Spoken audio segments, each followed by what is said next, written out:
Share market ಇವತ್ತು ಸುಧಾರಿಸಿದೆ. ಚಿನ್ನದ ದರ ಕುಸಿದಿದೆ. ಇವತ್ತು ಷೇರು ಮಾರುಕಟ್ಟೆಯಲ್ಲಿ ಕೊಂಚ ಚೇತರಿಕೆ ಕಂಡು ಬಂತು.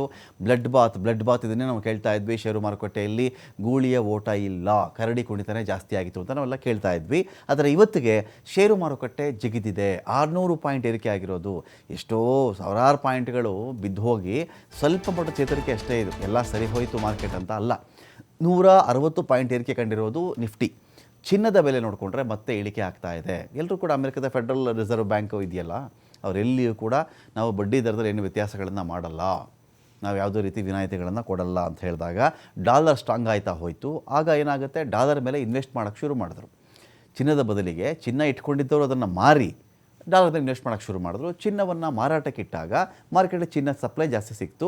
ಯಾವುದು ಜಾಸ್ತಿ ಹೆಚ್ಚುತ್ತೋ ಮಾರ್ಕೆಟ್ನಲ್ಲಿ ಅದರ ಬೆಲೆ ಇಳಿತು. ಸೊ ಹಾಗಾಗಿ ಚಿನ್ನದ ದರ ಏನಾಗಿದೆ, ಇಲ್ಲಿ ಇಳಿಕೆ ಆಗಿದೆ. ಚಿನ್ನ ಖರೀದಿ ಮಾಡುವವರಿಗೆ ಮತ್ತೆ ಸುವರ್ಣ ಅವಕಾಶ ಬಂದಿದೆ. ಇಲ್ಲಿ 22 ಕ್ಯಾರೆಟ್ ಚಿನ್ನ ಬೇಕು ಅಂತ ಹೇಳಿದ್ರೆ ಅದರಲ್ಲಿ 270 ರೂಪಾಯಿ ಕುಸಿತವಾಗಿ 1 ಗ್ರಾಮ್ ಚಿನ್ನಕ್ಕೆ 12,865 ರೂಪಾಯಿ ಆಯಿತು.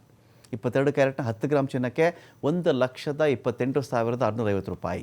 24 ಕ್ಯಾರೆಟ್ ಚಿನ್ನದ ದರದಲ್ಲಿ 294 ರೂಪಾಯಿ ಕುಸಿತ ಆಯಿತು. ಇವತ್ತು 1 ಗ್ರಾಮ್ ಚಿನ್ನ ಬೇಕು ನಿಮಗೆ 24 ಕ್ಯಾರೆಟ್ ಅಂತ ನೋಡಿದ್ರೆ 14,035 ರೂಪಾಯಿ ಕೊಟ್ಟರೆ ಸಾಕು.